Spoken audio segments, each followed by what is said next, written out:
Today's audio recording is how emotionally absent parents affect their adult children's life.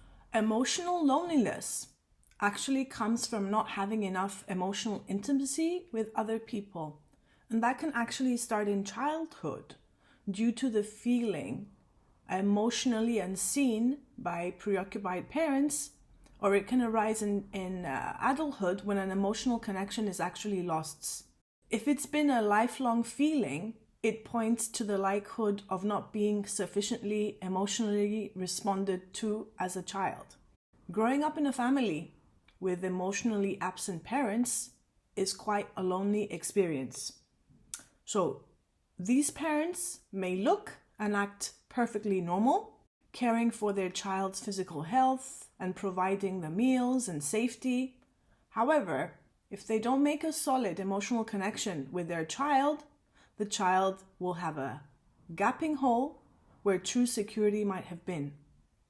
The loneliness of feeling unseen by others is a fundamental pain as physical injury, but it doesn't show on the outside. So emotional loneliness is a vague and private experience, and it's quite not easy to see or even describe.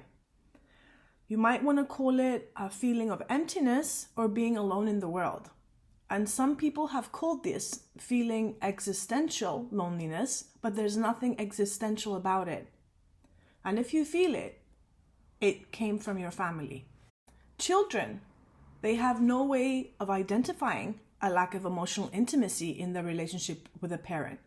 It isn't a concept that they have, and it's even less likely that they can understand that their parents are emotionally absent. All they have is a gut feeling of emptiness, which is how a child experiences loneliness. If the parent is mature, the child's remedy for loneliness is simply to go to the parent for affectionate connection.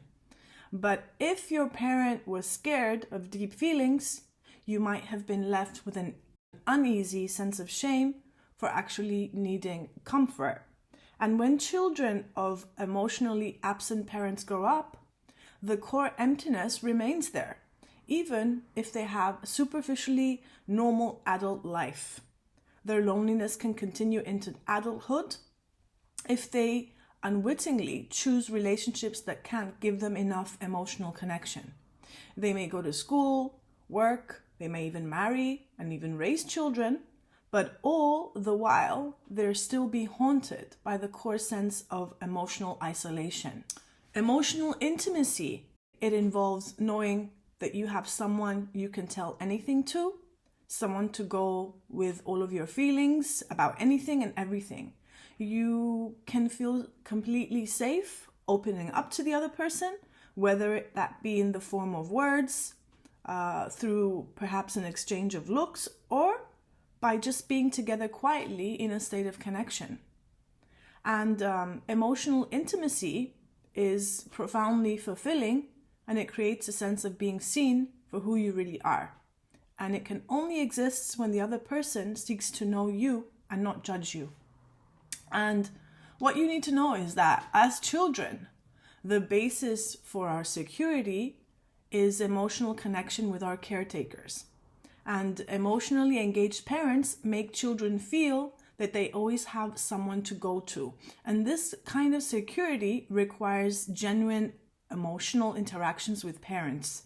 And parents who are emotionally mature engage in this level of emotional connection almost all the time. They've developed enough self-awareness to be comfortable with their own feelings as well as those of other people. And most importantly, they're emotionally attuned to their children, noticing their children's moods, and they welcome their feelings with interest. So a child will feel safe connecting with such a parent, whether seeking comfort or sharing in the enthusiasm. And mature parents make their children feel that they enjoy engaging with them and that it's fine to talk about emotional issues.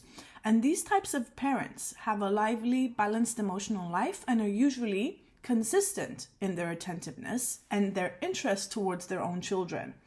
So we can describe them that they are quite emotionally dependable. Parents, on the other hand, who are emotionally immature are so self-preoccupied that they don't notice their children's inner experiences. And in addition, they discount feelings and they fear emotional intimacy.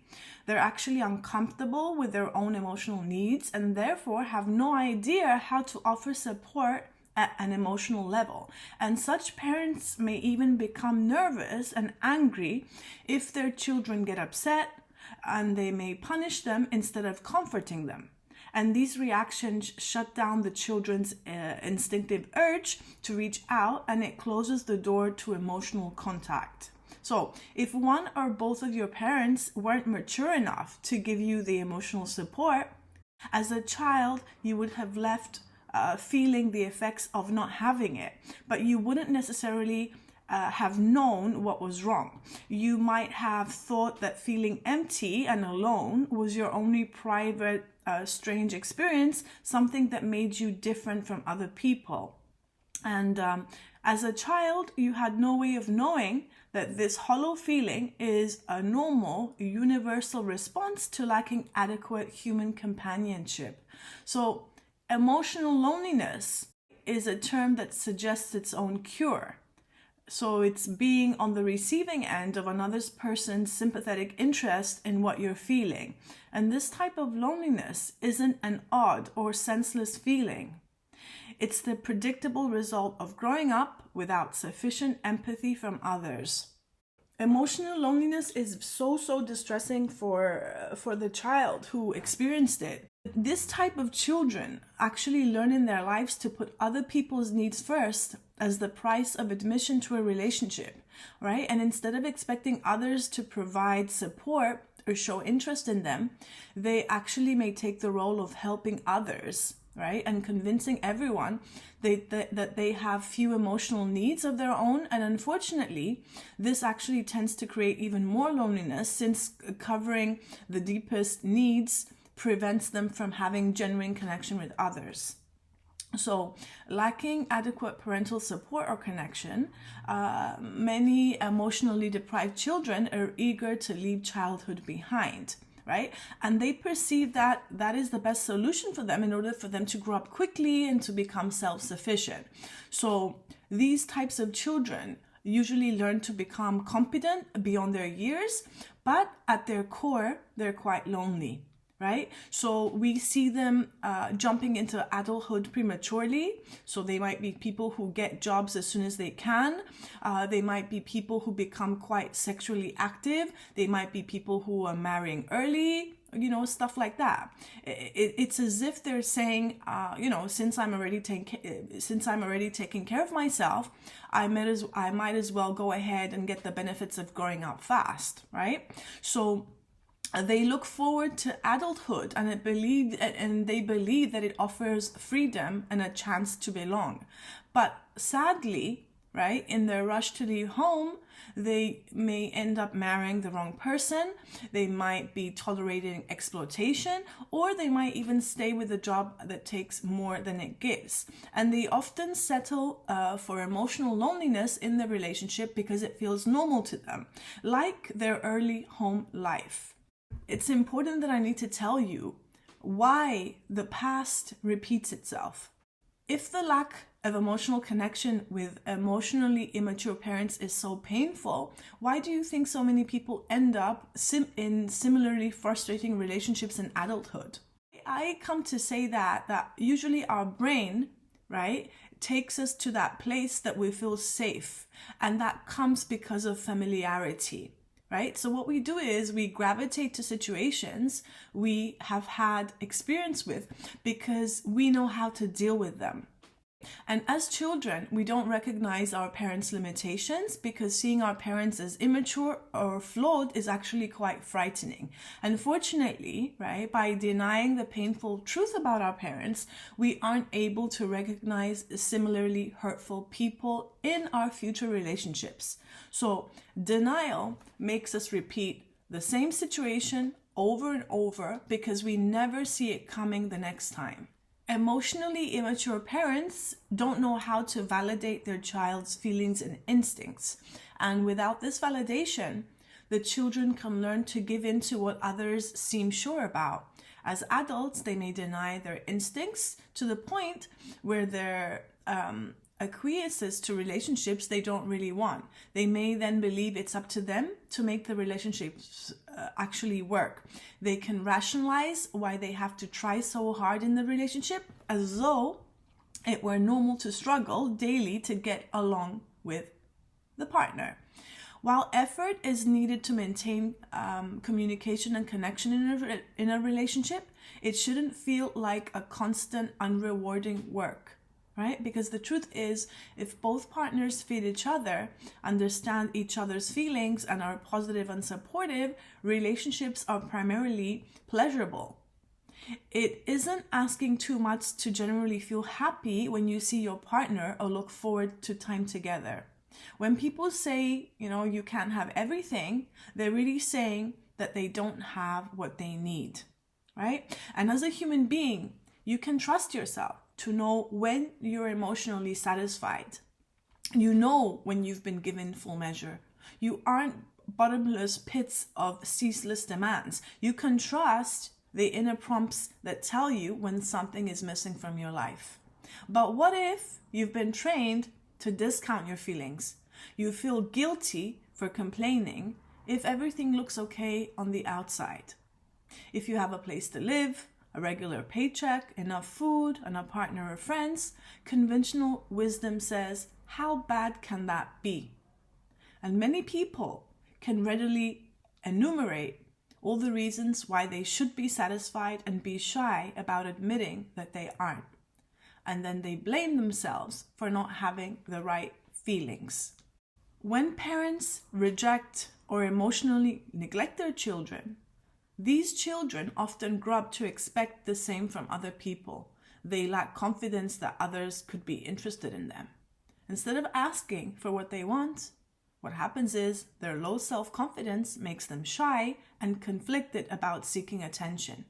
They're actually convinced they would be bothering others if they tried to make their needs known. Unfortunately, by expecting past rejection to repeat itself, these children end up stifling themselves and promoting more emotional loneliness. So in this situation, people create their own emotional loneliness by hanging back instead of interacting. You need to be able to recognize how your parents may have damaged your self-confidence, while also, and I want to encourage you, to tolerate the anxiety of trying something new in order to connect more with others. Parental rejection doesn't always result in low self-confidence. Some intelligent and quite resilient people somehow can manifest the good confidence to pursue good careers, and they can reach high levels of achievement, right? Many find emotionally mature parents enjoy satisfying long-term relationships and create close families of their own. But despite their emotional needs being met in current relationships, the lingering trauma of childhood loneliness may haunt them in other ways through anxiety, depression, or even may come down to bad dreams. There's a reason why people have such a strong need for emotional connection with others, because throughout human evolution, being part of a group has always meant more safety and less stress. Our ancestors, who most disliked separation, were more likely to survive because they enjoyed the safe feeling of being close to others. And early humans who didn't mind isolation, on the other hand, may have been comfortable with more distance than the good for their survival. So when you're longing for a deep emotional connection, you need to remind yourself that your painful feeling of aloneness is just coming not just from your individual history, but also from a human genetic memory. Okay, and just like you, our distant ancestors had a strong need for emotional closeness, right? And you need for attention and connection, and it's as old as the human race. You have prehistoric reasons for not liking to be lonely. A lack of emotional intimacy creates emotional loneliness in both children and adults. And attentive and reliable emotional relationships are the basis of a child's sense of security. Unfortunately, the emotionally immature parents are usually too uncomfortable with closeness to give their children the deep emotional connection that they need. And parental neglect and rejection in childhood can adversely affect self-confidence and relationships in adulthood, as people repeat old, frustrating patterns and then blame themselves for not being happy. And even adult success doesn't completely erase the effects of parental disconnection earlier in life. And understanding how your parents' emotional immaturity has affected you is actually the best way to avoid repeating the past in your adult relationships. How can you understand what I mean by emotional immaturity of the parent? It might have been a parent that didn't express much empathy or emotional awareness, right? And say when it came to emotionally closeness and feelings, your parent may have seemed uncomfortable and didn't go there. A parent may have been irritated by individual differences or different points of view, perhaps. And maybe if you know, while growing up, your parent might have used you as a confidant, but wasn't a confidant for you. And a parent may have said things without thinking about other people's feelings. You might have had a parent that didn't give you a lot of attention or sympathy, right? Except perhaps maybe when you were really sick, or perhaps by feeding you. Perhaps you had a parent that was inconsistent. They could have been sometimes wise, but sometimes they could have been quite unreasonable. So maybe at times, if you have become upset, your parent may have been the one that might have said something superficial and unhelpful, or maybe they might have even gone to getting angry or even being sarcastic, right? Another thing to make you understand is that some parents, to understand them, is that maybe you had conversations that were mostly centered on the parents' actual interests and not yours, right? Maybe you had a parent that you would engage in disagreements, but even if you tried to be polite, that parent could have been very, very defensive. Maybe you were trying to have conversations with your parents, and anything you tried to say perhaps didn't seem to matter to the parent. And even if you were to give facts and logic, you still couldn't count up for your parents' opinions. Another thing that can make you understand is that maybe a parent wasn't self-reflective, and they rarely looked at their role in the problems that have been created in the family dynamics, right? Because you might have had a parent who had the tendency of being black and white, so all of their thoughts were black and white, and perhaps they weren't open, or I should say they are quite unreceptive to new ideas, right? So these are types of statements, right, that may describe your parents. So all those points, they are potential signs of a parent that has emotional immaturity. If the above statements, you've got more than one, you very well have been dealing with an emotionally immature parent. So you might be asking, why are there so many emotionally immature parents out there? So, of course, there's different scenarios about why a parent can be like that. But based on my observation, it seems likely that parents like this exist because they themselves were emotionally shut down as children. So if you get to look at people's family histories, what you can come to see is that they often recalled an evidence of great unhappiness and tension in their parents' early lives. So that can be anything from substance abuse, abandonment, loss, abuse, or a traumatic experience that was lingering in the family background that could suggest an atmosphere of loss, pain, and disconnection. The relationship might have been for them quite conflictual and unsatisfying, even though they might have had a nurturing figure.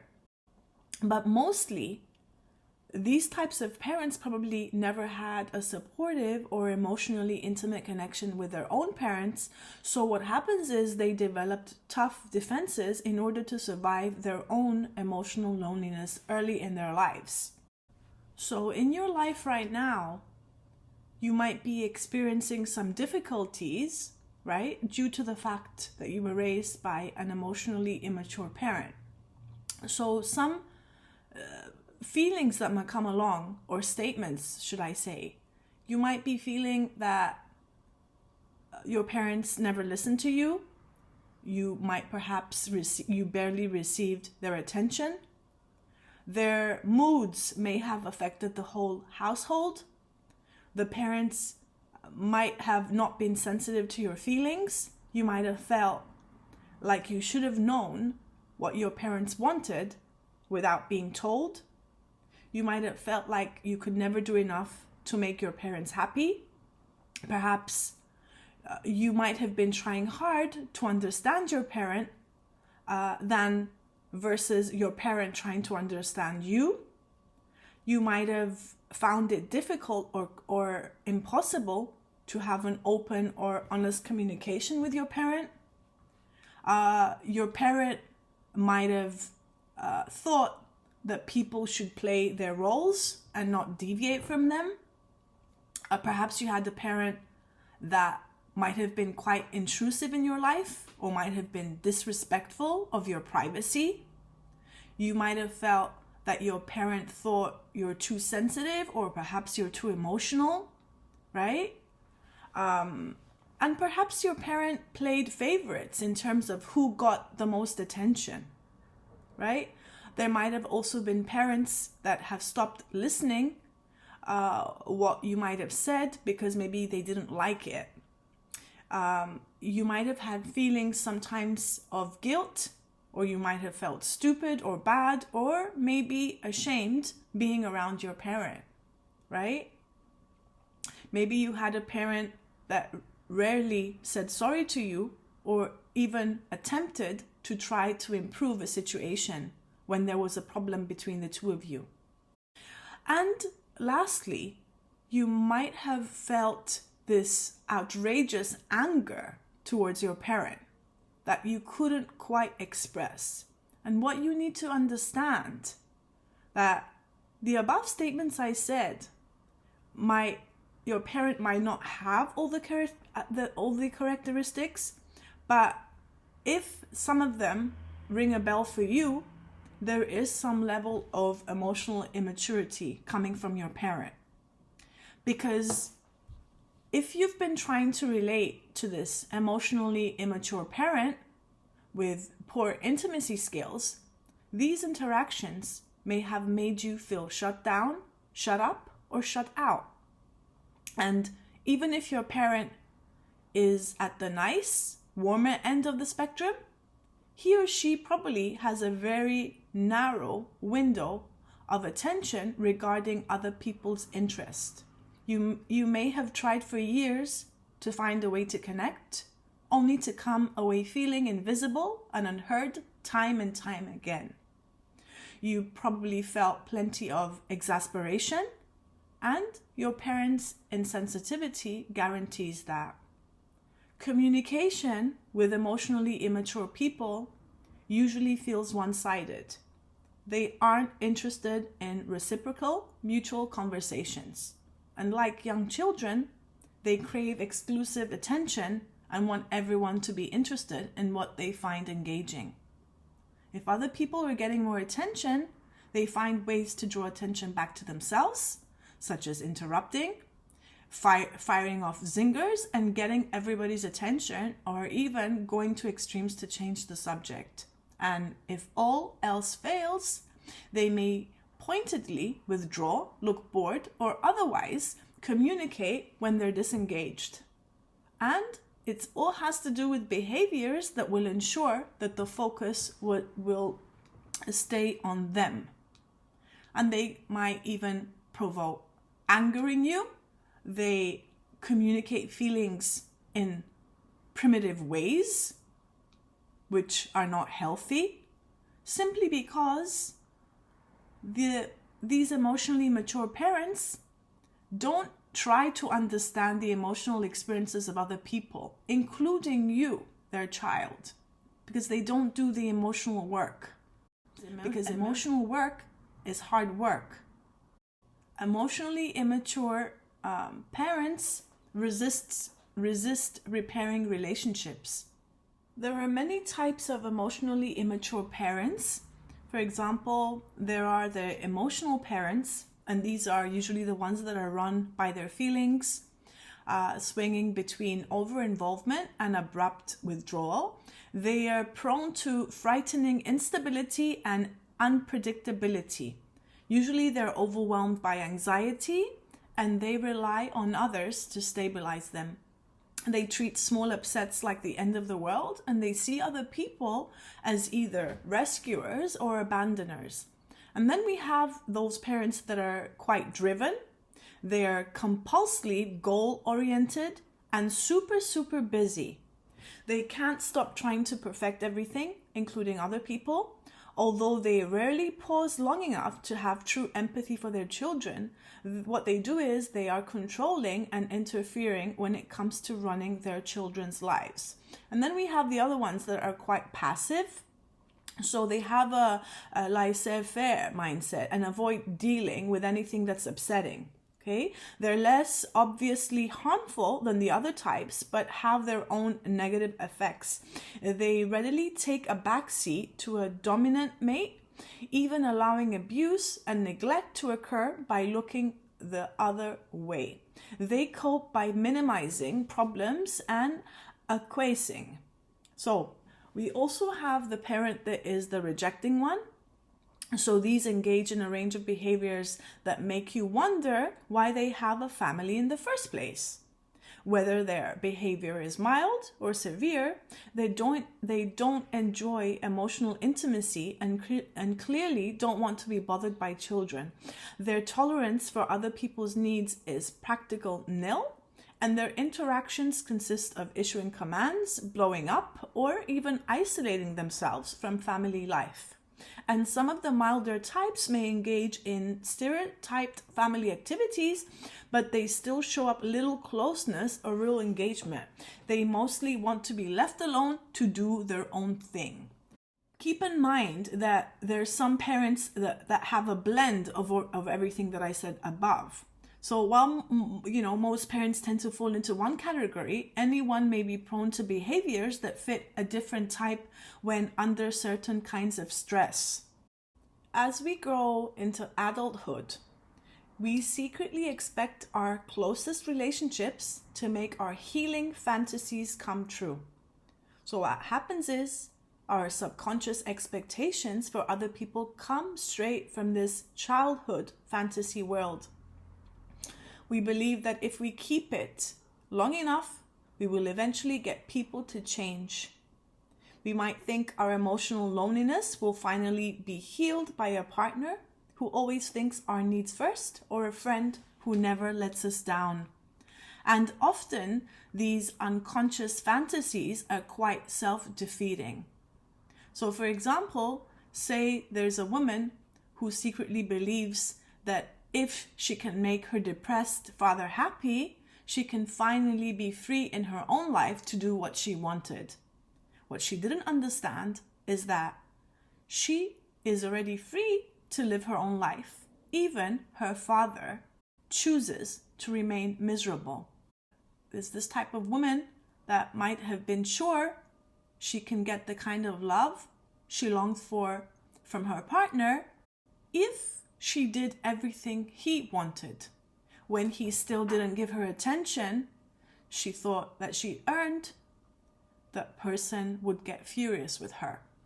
And her anger covered the anxiety that she felt when she realized that her healing story wasn't working, even though she had given it her best shot. and since childhood, she had been sure she could make herself lovable by being a good person. We usually have no idea that we're trying to engage in this healing fantasy on some people, but it can be seen in the little tests of love we put people through. It's easier for an outsider to see how unrealistic the fantasy is. It's very important to expose how your healing fantasies try to force your partners to give you the loving childhood you always wished for. Because you need to remember, as I said before, the parents influence self-development based on the role that they gave to their children. If you're a kind of person that makes statements like, I wish other people were more, or why is it so hard for people to, for a change, I'd love to treat, I'd love somebody to treat me like a, I don't know, blah, blah, blah, fill in the gap. Or maybe you might be saying something like, maybe one of these days I'll find someone who will buy me, I don't know what. Okay, or in an ideal world with good people, other people would fill in the gap. The main reason people like me is because I ... Other people don't appreciate how much I ... How are you playing a role in this? Were you I've tried to be the kind of person who ... That's your healing fantasy, the one that you placed on yourself. And what you say to yourself will reveal your secret ideas about how other people should change in order to make you feel valued and how you think you must behave to be loved. And that's the way that we cope.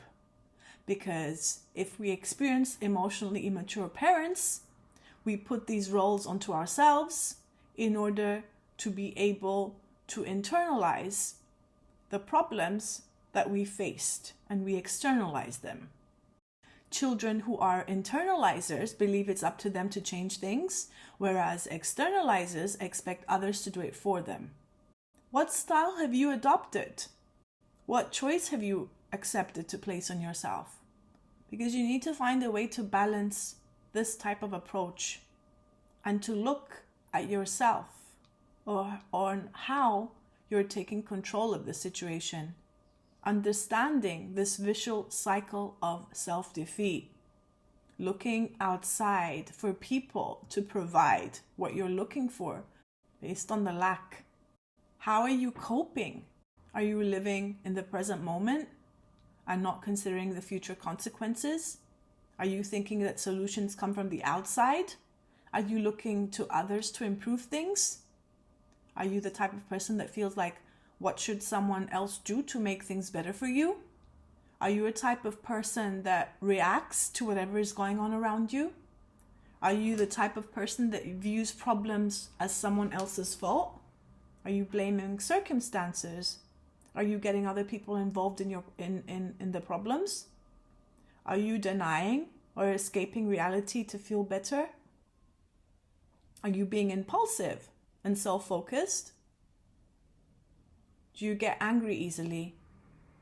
Do you have any interest in the inner psychological world? Are you expecting others to provide help for you? Are you still thinking that others should change to improve the situation? Are you demanding that others stop nagging? Are you expecting other people to listen and tending to engage in monologue? How are you approaching life? Are you worrying about the future? Are you thinking about what could happen? Are you overestimating difficulties? How is your response to problems? Are you trying to figure out what's going on? Are you the type of person that can look for their role in what caused the problem and perhaps say, what's your part in this? Do you engage in self-reflection and to take responsibility of that? Are you dealing with the reality as it is? And do you have a willingness to change? What about your psychological state? Do you think before you act?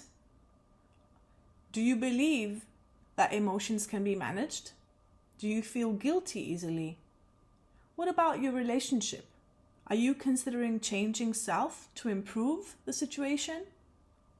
Do you request a dialogue about problems in your life?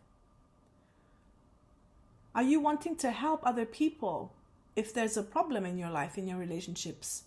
Did you ever think about what others need first?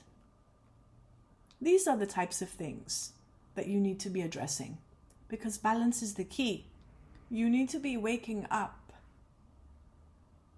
because if you're experiencing relationship problems, that is a huge opportunity for you to wake up. Because what happens is that you played out painful patterns that you have learned in your childhood, in your significant adult relationships. You've got relationship issues, and because intimate adult relationships are so emotionally arousing, they tend to activate unresolved issues about not getting the emotional needs met.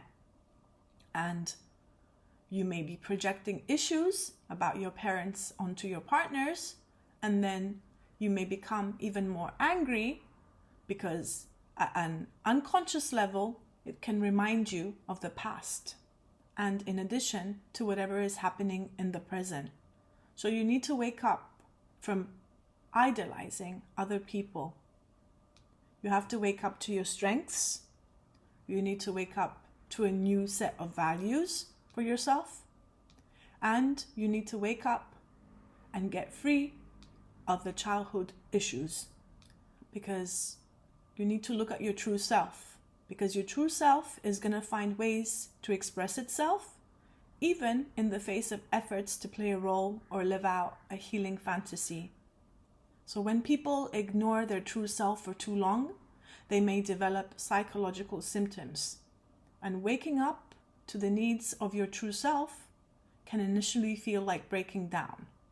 You can get panic attacks, anger, and depression, right? And that is a signal of emotional awakening to better self-care and to have healthier values about yourself. And when you process your childhood issues and you wake up to their strengths, you can gain the confidence to start living from your true self. I just want to give you an advice on how to stop being hooked by the emotionally immature parent.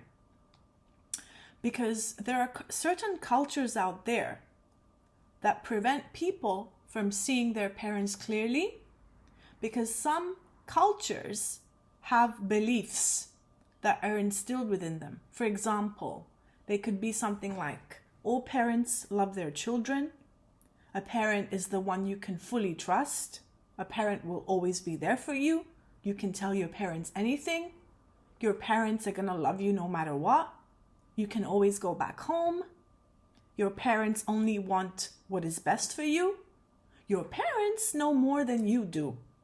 Whatever your parents do, they're doing it for your own good. But dudes, if your parents have signs of emotional immaturity, these statements are not true. You might be having a fantasy that your parent is going to change and be something that you want them to be. Your parents may be breadcrumbing you. You need to see things. When it comes to emotionally immature parents, you need to come from a detached observation. The first step in order for you to get your emotional freedom is to assess where either your parents are emotionally mature. See them from a detached observation. You have to become observant to them. Try to see them in a more calm thinking perspective rather than an emotional reactivity. Our early dependence on our parents makes us seek their love and their attention. However, we must step away from our childhood roles if we don't want to repeat them in our adult relationships. You can have better results if you try to relate to your parent in a neutral way rather than trying to have a relationship. First, you need to assess your parents' level of maturity and approach interactions between the two of you from an observational perspective, focusing on thinking rather than reacting emotionally. You need to express yourself and then letting it go. You need to focus on the outcome rather than the relationship. And you need to manage the interaction rather than engage emotionally. There are family patterns that may be holding you back. If you were raised by an emotionally immature parent, you spent your early years tiptoeing around the anxieties of an emotionally phobic person. And the enmeshed family created by such parents are a stronghold against their fear of individuality. And a child's individuality is seen as a threat to emotionally insecure and immature parents because what it does, it stirs up fears about possible rejection or abandonment. So if you think independently, you might criticize them or you might even decide to leave. And they feel much safer seeing family members as predictable fantasy characters rather than real individuals. So for parents who feel both real emotion and abandonment, authenticity in their children presents frightening evidence of the child's individuality. These parents feel threatened when their children express genuine emotions because it makes interactions unpredictable and seem threatening to family ties. Therefore, their children, in an attempt to prevent their parents from becoming anxious, often suppress their authentic thoughts, their feelings, or their authentic desires that would disturb their parents' sense of security. So what you're doing is you're denying your individual needs and preferences. So parents who need to keep strict control because of their anxieties often teach children not only how they should do things, but also how they should feel and think. And children who are internalizers tend to take this instruction to heart and may come to believe that their unique inner experiences have no legitimacy. And such parents teach their children to be ashamed of any aspect of themselves that differs from their parents. And in this way, children may come to see their uniqueness and even their strengths as odd and unlovable. And in such families, internalizing children often learn to feel ashamed of the following normal behaviors. They might have no enthusiasm, they may have no spontaneity, they can feel sadness and grief over hurt, loss, or even change. They might be uninhibited affection, saying what they really feel and think, and expressing anger when they feel wronged or slighted. On the other hand, they are taught that the following experiences and feelings are acceptable or even desirable. They feel that they should be obedient and deference towards authority, physical illness or injury that puts the parent in a position of strength and control, uncertainty and self-doubt, liking the same things as the parent, guilt and shame over imperfections or being different, the willingness to listen, especially to the parent's distress and complaints, and stereotyped gender roles, typically people-pleasing, and perhaps the people-pleasing in girls and the toughness in boys. So if you were an internalizing child with an emotionally immature parent, you were taught many self-defeating things about how to get along in life. Here are some of the biggest ones that you learned not to speak up for yourself, that you never asked for help, and you don't want anything for yourself. And you give first consideration to what other people want you to do. Internalizing children of emotionally immature parents learn that goodness means being as self-effacing as possible so their parents can get their needs met first. So internalizers come to see their feelings and needs as unimportant at best and shameful at worst. However, once they become conscious of how distorted this mindset is, things can actually change rather quickly. You have the freedom to be a human. You have the freedom to suspend contact. You have the freedom to set limits and choose how much to give to that parent. You have the freedom to have self-compassion for yourself. You have the freedom not to have such excessive empathy for the emotionally unavailable parent. You have the freedom to take action for your own behalf and stop being the victim. You have the freedom to express your authentic self. You have the freedom to approach those old dynamics in making them into new, healthy dynamics. And you have the freedom to not to want anything from your parent. You need to be able to break the role and expectations designed to please emotionally immature parents.